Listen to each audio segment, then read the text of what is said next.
Pregando a Bíblia com Spurgeon.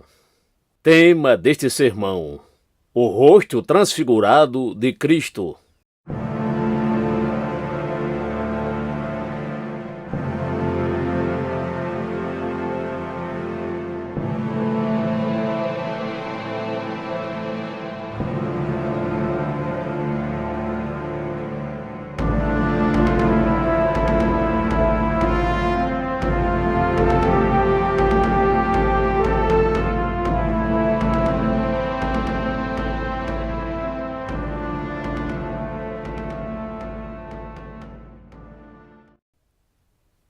E a sua face resplandeceu como o sol.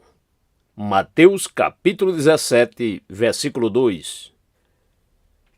Enquanto nosso Senhor Jesus Cristo esteve sobre a terra, ele foi tão divino quanto era antes de deixar a corte de seu Pai nos céus. Ele nunca deixou de ser Deus, nem a sua divindade foi, por um segundo sequer, separada da sua humanidade. Ele sempre foi glorioso. Mas havia nele uma glória maior do que usualmente poderia ser vista. Pode parecer um paradoxo, mas é a verdade. Para Cristo, ser glorioso era uma questão menos importante do que restringir ou ocultar sua glória. É sua eterna glória que ele tenha ocultado a glória e, conquanto ele fosse rico, em nosso favor se tornou pobre. Embora fosse Deus sobre todos, bendito para sempre, o Senhor Jesus, mas fez-se sem reputação, tomando sobre si a forma de um servo, fazendo-se semelhante aos homens. Filipenses capítulo 2, versículo 7. A humilhação de nosso Senhor foi completamente voluntária, e eu não ficarei surpreso em aprender que, quando sozinho, sua face frequentemente ficasse radiante de glória, como na ocasião de sua transfiguração. Posso facilmente imaginar que, muitas vezes, ele deve ter retornado à sua condição natural quando não havia olhos humanos para contemplá-lo. Se você lê cuidadosamente os 4 evangelhos, penso ser possível ver indicações de que a glória sempre esteve com ele, pronta para reluzir. O que foi que ele fez àqueles que vieram buscá-lo no jardim do Getsêmani, quando recuaram e caíram no solo, porque ele disse: "Eu sou"? Será que foi a luz de Jeová que brilhou sobre eles em algum grau? Certamente havia uma glória mística brilhando sobre ele em alguns momentos. E aqueles que dele se aproximavam pareciam ter sido atraídos por ela. Eu imagino que foi algo mais do que uma eloquência natural que fez os oficiais retornarem sem ele aos fariseus e sumos sacerdotes que haviam lhes enviado para prendê-lo, desculpando-se a si mesmo com a frase: "Nunca homem algum falou assim como este homem." João capítulo 7, verso 46. Um tipo de esplendor brilhava em Cristo, num grau ofuscante, tanto antes quanto agora. Mas, naquela ocasião, ele tirou o véu. Talvez seja mais correto dizer que ele apenas levantou uma ponta dele e permitiu que aqueles 3 altamente favorecidos discípulos pudessem ver o que esteve sempre ali, embora normalmente oculto aos seus olhos. E nós contemplamos a sua glória, escreveu João capítulo 1, verso 14. Fomos testemunhas oculares de sua majestade, escreveu Pedro, 2 Pedro, capítulo 1, verso 16. Certamente, eles viram a glória, a qual acredito se manifesta quando o Cristo estava só. No entanto, independente disso, ele possuía um bom motivo para permitir que isso acontecesse naquela ocasião. E pode ser que devamos reunir algumas instruções enquanto, primeiramente, meditamos sobre a transfiguração como um todo, voltando então nossos pensamentos, especialmente ao brilho do rosto transfigurado do Cristo. Quero que vocês observem em quais circunstâncias Cristo revelou a sua glória a esses 3 discípulos. Minha primeira observação é que isso ocorreu em um lugar isolado. Eles estavam em um alto monte. Aprendam disso, queridos amigos, que se quisermos ver a glória de Jesus, devemos nos afastar da multidão. Ele virá a nós quando estivermos com o seu povo, como veio aos discípulos no cenáculo. Mas havia uma espécie de solidão e de reclusão até mesmo neste ambiente, porque estava fechado e não havia ninguém ali, exceto os próprios seguidores de Jesus. Nosso Senhor se deleita em falar com os seus entes queridos quando estão em retiro. Deixem os servos distante do local sagrado do encontro, assim como fez Abraão, e subam ao topo da montanha, sozinhos ou com alguma companhia especialmente escolhida. Nós, que moramos em Londres, precisamos ainda mais de solidão. Quero dizer, pelo menos precisamos encontrar para nós mesmos mais oportunidades de solidão do que aqueles que vivem em lugares ermos. Inevitavelmente, eles caminham pelos campos ao entardecer e, como Isaac, podem entrar em comunhão com o seu Deus. Contudo, se não temos campos para caminhar, devemos de alguma maneira conseguir ficar a sós. As melhores visitas do Cristo são como aquelas 2 pessoas que amamos, não como os encontros no mercado lotado, mas quando ficamos a sós com elas. O nosso bendito Mestre também, nesta ocasião, revelou a sua glória ao entrar em oração. Lucas diz que, enquanto ele orava, foi alterada a aparência da sua face, e a sua veste estava branca e resplandecente. Lucas capítulo 9, versículo 29. A oração é a chave de todos os mistérios. Então, quando Cristo queria se desvendar, para que sua glória interior fosse vista pelos seus discípulos, ele orava. E se quisermos brilhar com a glória de Cristo, também devemos orar. Estas são verdades práticas, muito mais práticas do que vocês imaginam. Muitas das vezes, somos como Marta, distraídos em muitos serviços. Lucas capítulo 10, versículo 40. Precisamos ser como Maria, estarmos sentados aos pés de Jesus, ouvindo as suas palavras graciosas e olhando o seu querido rosto. A vida ativa terá pouco poder se não for acompanhada de contemplação e oração. Para existir um verdadeiro crescimento na graça, deve haver isolamento para orar a sós. Quando os discípulos viram a glória do nosso Senhor, ela foi revelada na forma de uma luz surpreendente. Isso deve nos ensinar o quão verdadeiramente divino ele é, pois Deus é luz, e não há nele treva alguma. 1 João 1, verso 5. Isso também pode nos mostrar que ele veio a nós como luz, e não como a escuridão das trevas, para nos subjugar através do desespero e nos fazer recuar como os egípcios, pois o Cristo era a verdadeira luz que ilumina todo homem que vem ao mundo. João capítulo 1, versículo 9. E quando o virmos, perceberemos esta verdade. A glória que os discípulos viram era uma luz perceptível aos olhos. E havia sobre a glória de Jesus uma luz moral, mental e espiritual que podemos enxergar ao vermos o Cristo como ele é. Essa deve ser o principal ponto a observarmos quando formos favorecidos com uma visão dele. Algo deve ser aprendido a partir das pessoas a quem o Senhor revelou a sua glória. Eram pouquíssimas. Eram apenas 3, e eu me atrevo a dizer que, dentre os santos de Deus, em todas as eras, não foram muitos que viram nosso Senhor Jesus Cristo em sua plenitude. Bem-aventurados são os olhos que assim o viram. Entretanto, são muito poucos. Todos nós que cremos em Jesus, olhamos para Ele.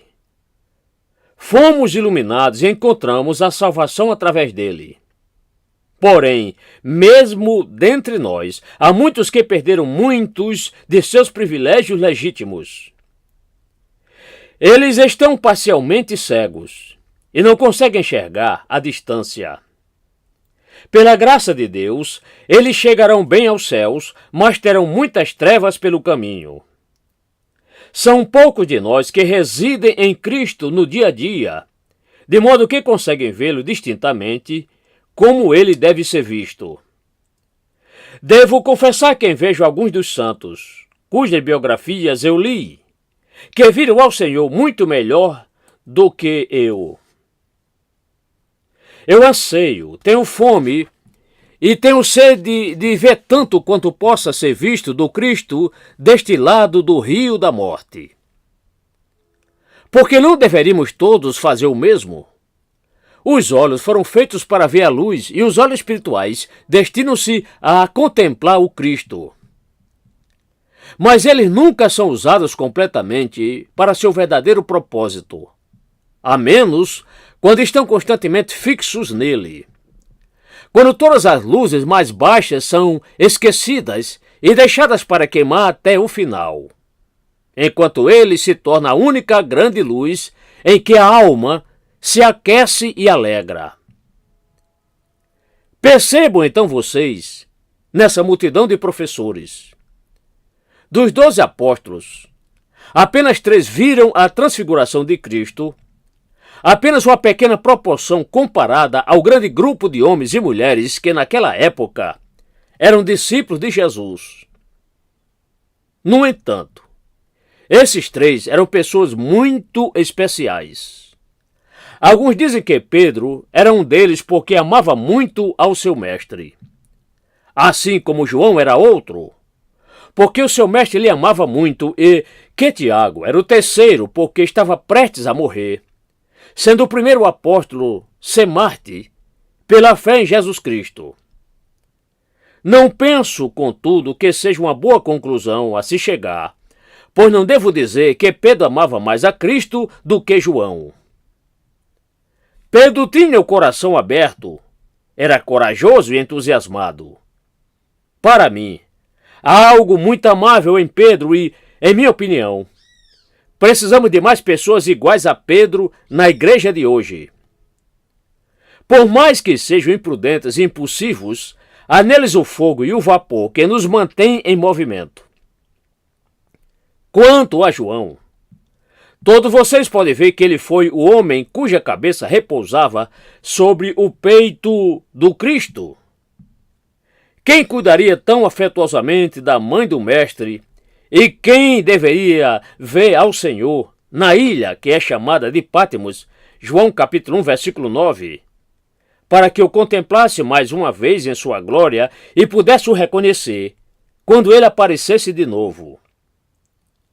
Quanto a Tiago, podemos facilmente acreditar que havia traços especiais de beleza no seu caráter que o faziam ser um daqueles 3. Sua morte prematura como mártir e o fato de ser irmão de João certamente o elevaram a uma posição muito alta entre os apóstolos de Cristo. Eles foram em 3, creio eu, para garantir que não houvesse dúvidas a respeito do seu testemunho da transfiguração. 2 ou 3 testemunhas eram suficientes para garantir um caso diante de um tribunal. Algo que não possa ser provado por 3 homens, como testemunhas, provavelmente não poderia ser provado nem por 30. E se 3 homens se juntassem para testemunhar uma mentira, possivelmente 30, não falariam a verdade. Esses mesmos 3 apóstolos foram especialmente escolhidos por Cristo para ver a sua glória, porque, posteriormente, o contemplariam em sua maior agonia. Não posso imaginar quais teriam sido os seus sentimentos quando o viram pela primeira vez, brilhando mais que o sol, e depois vermelho como a rosa que tem o suor de sangue. Não sei qual das visões um homem poderia desejar mais: ver o Cristo mais brilhante que o sol, ou vê-lo vermelho pelo seu próprio sangue, essência do seu ser derramado por nós em agonia. Rutherford disse, aspas, mas ele não estava belo quando vestiu a camisa vermelha do seu próprio sangue, por você e por mim? Fecha aspas. Oh, a doçura de um Salvador agonizante! Não posso compará-lo nessas 2 experiências tão diferentes, pois seria necessário tê-lo visto em ambas. Esses 3 apóstolos viram seu Senhor tanto na sua glória quanto na sua agonia. Talvez alguém diga, eu gostaria de ser favorecido com essas 2 visões. Se não puder vê-lo realmente, pelo menos em visão queria contemplar o Senhor Jesus Cristo. Caro amigo, não peça nada disto. Contente-se em vê-lo através da fé, porque esta é a única visão de que você realmente precisa. Lembre-se que, embora Pedro tenha visto Cristo assim, ele ainda viveu para negá-lo. Apesar de João e Tiago terem o visto, eles também o esqueceram e fugiram como os demais apóstolos. Diante disso, Pedro colocou a revelação de Cristo na Escritura acima da transfiguração revelada no monte, pois escreveu, por que não seguimos astuciosamente fábulas imaginárias, ao vos anunciar o poder e a vinda de nosso Senhor Jesus Cristo, porém fomos testemunhas oculares de sua majestade. Porquanto ele recebeu de Deus o Pai honra e glória, quando lhe veio uma voz da magnífica glória, este é o meu Filho amado, em quem me comprazo. E ouvimos esta voz que veio do céu, quando estávamos nós com ele no Monte Santo. E temos também uma palavra de profecia mais segura, a qual bem fazeis em estar atentos, como a uma luz que brilha em um lugar escuro, até que o dia amanheça, e a estrela da manhã surja em vossos corações. 2 Pedro capítulo 1, versículos 16 a 19.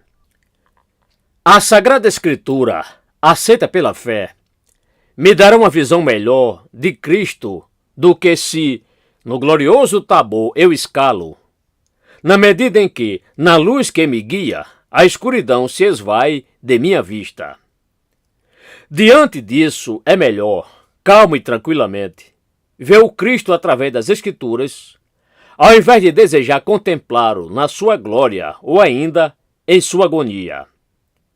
Outra coisa que podemos aprender do nosso Senhor Jesus Cristo, ter se mostrado a seus apóstolos assim revestido de brilho, é que somos pouco cientes do que a glória do corpo humano é capaz.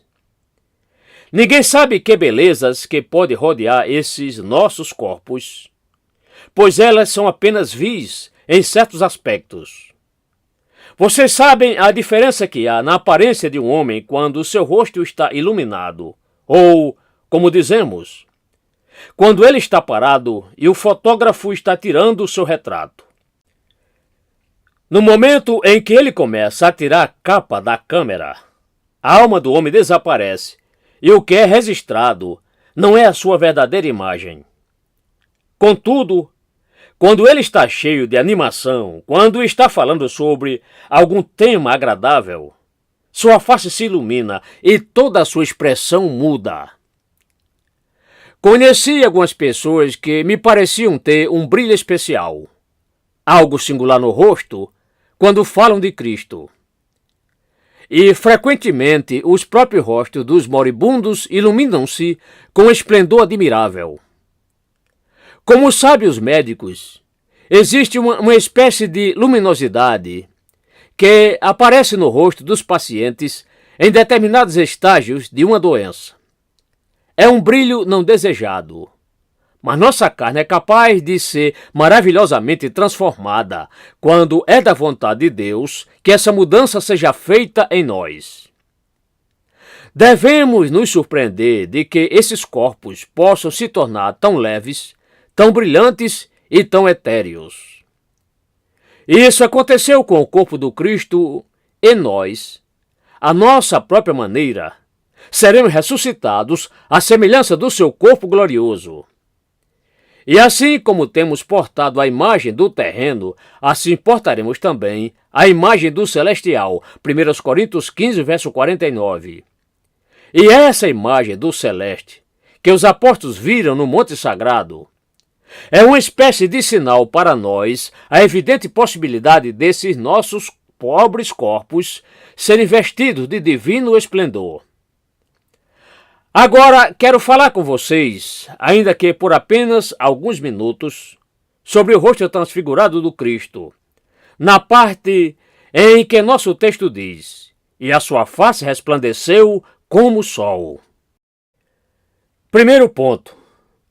Jesus Cristo é o mesmo em sua glória e antes dela. Primeiro, aprendemos dessa verdade que Jesus Cristo é o mesmo em sua glória e antes dela. Ele foi transfigurado, mas não se transformou em outra pessoa. Mateus disse que sua face resplandeceu como o sol. Então, seu rosto era o mesmo de antes, pois foi a sua face que os apóstolos viram. Todas as características familiares do seu semblante estavam lá, apesar de iluminadas com um brilho sobrenatural. Então, seja qual for a glória que venha ao Cristo no futuro, os mesmos queridos traços serão iluminados com este brilho celestial. Da mesma forma que não houve mudança na feição, também não houve em sua natureza. O Cristo transfigurado era o mesmo Salvador que os apóstolos conheceram antes. Embora hoje o Cristo reine exaltado nas alturas, eu gosto de pensar que, no tocante à sua identidade e natureza, ele continua sendo o mesmo de antes. Nada mudou no seu coração, nos seus propósitos ou nos seus desígnios em relação ao seu povo. Além disso, quando ele foi glorificado, seus discípulos estavam junto dele, pois Mateus diz que ele transfigurou-se diante deles. Não imaginem, queridos amigos, que o nosso Senhor Jesus Cristo se esquecerá dos seus discípulos quando ele estiver na mais sublime glória. Não, mesmo lá, eles sempre estarão juntos dele, pois isso é parte da sua grande intercessão. Pai, eu desejo que onde eu estou estejam comigo também aqueles que me tens dado, para que eles vejam a minha glória. João capítulo 17, versículo 24. As circunstâncias mudam algumas pessoas. Elas se elevam no mundo e não reconhecem mais os seus parentes e amigos mais pobres. No entanto, Cristo não foi mudado no seu coração pela maravilhosa transformação que ele experimentou ao ser revestido de luz. Após a transfiguração, ele falou aos seus discípulos com o mesmo tom gentil, humano e terno de antes. Jesus colocou a sua mão sobre eles, da forma como sempre fazia, e disse: levantai-vos, e não temais. Da mesma maneira que, ao caminhar sobre as águas, disse-lhes: sou eu, não temais. Queridos amigos, nunca houve mudança nele. Pois, como eu já lembrei a vocês, mesmo quando manifestava sua glória, conversava a respeito da sua morte em Jerusalém. Não houve nenhum desvio do seu grande objetivo, pelo qual ele desceu dos céus, e nem mudança em seus sentimentos, tampouco na sua maneira de lidar com o seu povo. Amados, vocês conheceram Cristo aqui? Então vocês o conhecerão depois. Vocês confiaram nele na cruz? Então ele não os negará quando sentarem-se no trono coroado com seus muitos diademas. Quando virem no dia da sua máxima glória, dirão o mesmo que cantamos hoje. Este é o homem exaltado, que mesmo sem ser visto, é adorado. Oh, sim! Vocês verão os pregos brilharem resplandecentes e saberão que ele é, de fato, o seu antigo e familiar Salvador, que esteve com vocês na terra, e diante do qual vocês estão para todo sempre nos céus. Agora, o segundo ponto.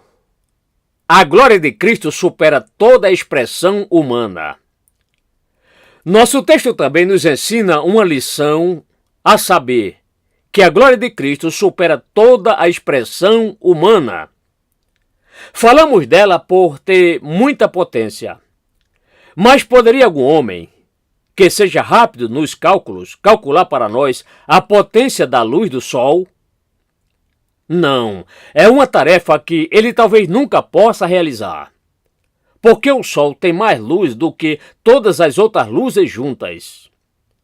Até onde conhecemos, todas as luzes que podemos fazer não podem se igualar ao sol, pois ele é a fonte de toda a luz que inunda o nosso mundo em nossos dias mais brilhantes. Assim também é com Cristo. Ele tem em si mesmo todo o brilho e glória. Se existe alguma virtude, se existe alguma bondade, se existe alguma excelência, tudo está nele. Henrique VIII disse que, se todos os retratos de todos os tiranos que já viveram se perdessem, todos eles poderiam ser pintados novamente, unicamente a partir do seu rosto. Certamente, posso mudar a expressão e dizer que se toda a beleza, toda a bondade, todo o amor e toda a benevolência que já existiram entre os homens fossem esquecidas, tudo poderia ser reproduzida de novo no caráter do nosso Senhor e Salvador Jesus Cristo. Não podemos realmente ver toda a glória do sol, pois alguns ficariam cegos a olhar para ele por muito tempo. Da mesma forma, nenhum olho mortal pode contemplar todos os esplendores de Cristo. Você pode ver muito dele, porém, há um mistério tão maravilhoso, um encantador excesso de glória, que se alguém disser, eu o conheço plenamente, estará provando o contrário.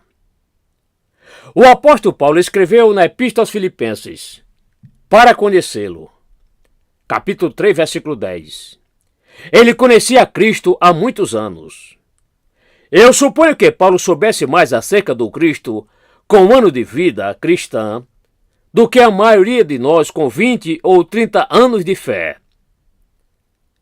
Mas, apesar do longo período de graciosa instrução que o Espírito Santo havia dado a Paulo, ele ainda precisou escrever, como expressão de seu mais ardente desejo para conhecê-lo, pois ele sentia não ter ainda compreendido, pelo conhecimento que recebera com todos os santos, quais são as alturas e profundidades, as larguras e os comprimentos do amor de Cristo. Efésios capítulo 3, versículo 18.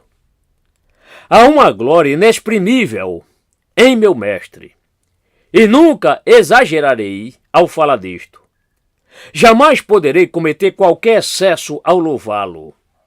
Nem poderia exaltá-lo tanto que alguém ouse sinceramente a me dizer: você falou demais em honra do seu Senhor.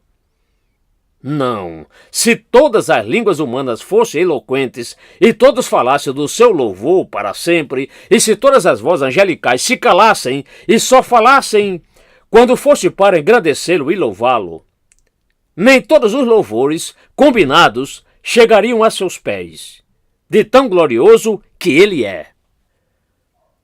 O terceiro ponto é: toda a glória de Cristo é para a exaltação e a iluminação.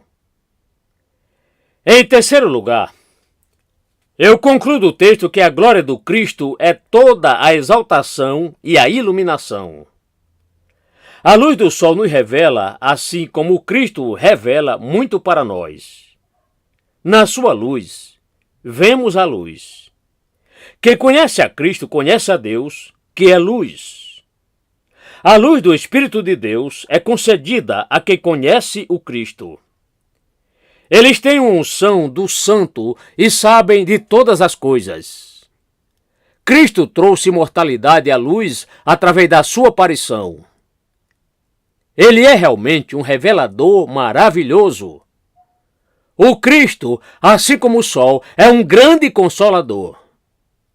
Que conforto o sol nos traz! Como ficaríamos tristes se perdêssemos a sua luz! Mas, quantas torrentes de conforto descem aos corações escurecidos quando Cristo, o sol da justiça, aparece. Nenhum observador solitário na torre suspirou pelo amanhecer como aqueles que amam o Salvador e perderam a sua companhia. E as palmas nunca foram batidas tão calorosamente como a reaparição do sol ao norte quanto as nossas palmas. De forma espiritual, são batidas quando o próprio Cristo se manifesta para nós, pois ele de fato é a consolação de Israel. Lucas capítulo 2, versículo 25. Jesus, também como o sol, é um grande remédio. Como o ditado português diz: casa que entra sol, médico não entra. Onde o sol brilha, os seus raios costumam trazer pelo menos uma cota de saúde para os homens. Do mesmo modo, onde Jesus está, os enfermos revivem, pois a cura é encontrada sob as suas asas. Assim, o rosto de Jesus é como os raios do sol, sem espalhar qualquer luz maliciosa, nem dardos mortais de ira maligna, mas apenas bondade e amor. Que possamos todos olhar com fé para o seu bendito rosto, recebendo dele todos os benefícios que ele próprio deseja nos conceder. Quarto ponto. A glória de Cristo pode ser refletida por nós. Sou obrigado a falar muito brevemente sobre cada ponto que poderia ser aprofundado até quase não ter fim. Então peço a vocês que notem, em quarto lugar, que a glória do Cristo é tamanha que pode ser refletida por nós. Todos sabem que a luz do sol pode ser refletida. Nós devemos muito a ela. Bem, a glória de Cristo é tamanha que pode brilhar sobre você, de modo que você possa contemplá-la. E então, depois disso, refleti-la e enviá-la aos outros. Você pode dar aos outros um pouco do que Cristo deu a você. E isso é uma atribuição muito abençoada. Porque Deus, que ordenou que a luz brilhasse das trevas, brilhou em nossos corações, para dar a luz do conhecimento da glória de Deus na face de Jesus Cristo, segundo aos Coríntios capítulo 4, versículo 6, para que pudéssemos fazer essa mesma luz brilhar sobre os outros. João diz: e nós contemplamos a sua glória, como a glória do unigênito do Pai, cheio de graça e de verdade. João capítulo 1, versículo 14. Hoje você pode ter a graça e a verdade, e ainda viver de forma a ser instrumento para trazer a graça aos outros. E também exibir a verdade para aqueles que ainda não viram Jesus, possam ver algo dele refletido em você. Alguns cristãos são refletores muito ruins. Entretanto, quando nos constituirmos, como devemos realmente ser, seremos como aquela invenção que leva para as salas subterrâneas a luz do dia, ou pelo menos parte dela, através de um refletor. Os pobres de Londres são, muitos deles, literal e espiritualmente, subterrâneos. Pouca luz chega até eles. Neste caso, tente ser um refletor para dar luz sobre eles. Os refletores não são muito úteis quando ficam sujos. A menos que estejam limpos, não tem muita utilidade. E conheço alguns cristãos que precisam de um bom banho para se limpar. Há alguns fiéis que não possuem muito crédito naquilo que professam. Lamento dizer. E quando é o caso, eles geralmente culpam o ministro. Às vezes, eu gostaria que algum de vocês, cristãos, fossem mais cuidadosos com o que fazem, porque a culpa de suas inconsistências frequentemente cai sobre mim. Se eu pudesse lhes fazer algum bem suportando essa culpa, não me importaria. Mas não é o que acontece.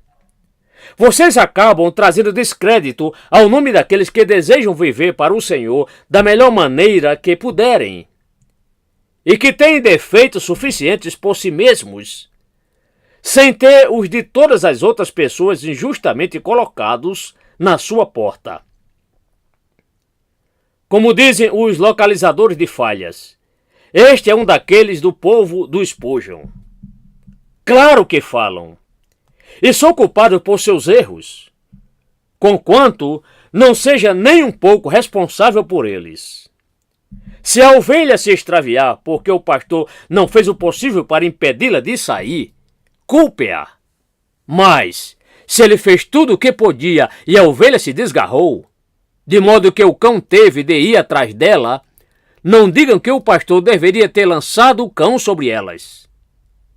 Amados, tente refletir a glória de Deus para que as pessoas perguntem: o que torna o rosto daquele homem tão brilhante? E a resposta será: é porque este homem colocou o seu rosto tão perto do bem-amado que reflete a luz que brilha do rosto dele. Agora o quinto ponto. Em breve a glória de Cristo será totalmente exibida. Por último, porque o nosso tempo se esgota, neste tópico aprenderemos que esta glória de Cristo logo será totalmente exibida. No céu, o rosto glorificado de Jesus sempre pode ser visto, porque nos é dito expressamente que e eles verão a sua face, e seu nome estará nas suas testas. Apocalipse capítulo 22, versículo 4. E se os seus olhos serão especialmente fortalecidos para que possa olhá-lo sem sofrimento, ó dia tão esperado, comece.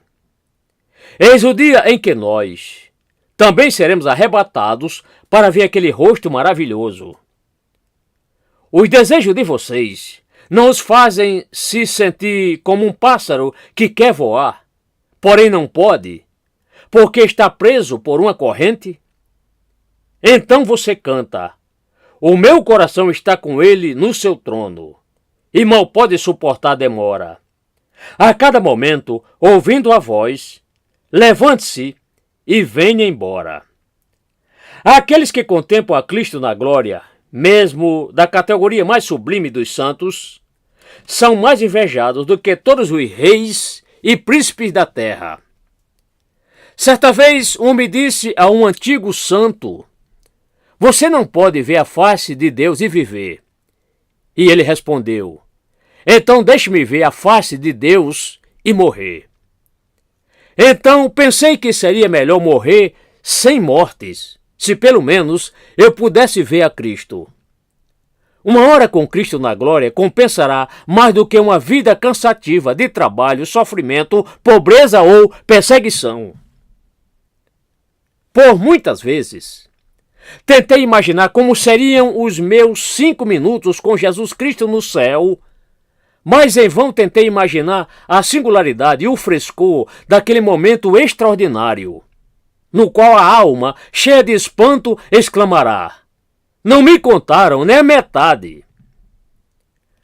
A rainha de Sabá ficou surpresa ao ver a glória do rei Salomão. mas ele é um simples ninguém se for comparado ao nosso Senhor Jesus Cristo. Oh, como será ver a ele? Agora eu encerro com este pensamento. O rosto glorificado de Jesus também será revelado na terra. Em pouco tempo, segundo a sua promessa, ele virá. Eu não sei se é amanhã pela manhã. Contudo, eu sei que ele virá. Pode ser que ele volte daqui a 1000 anos, talvez daqui a 50.000, ou pode ser antes que o relógio toque novamente. Quando quer que ele venha, ele cumprirá suas próprias promessas.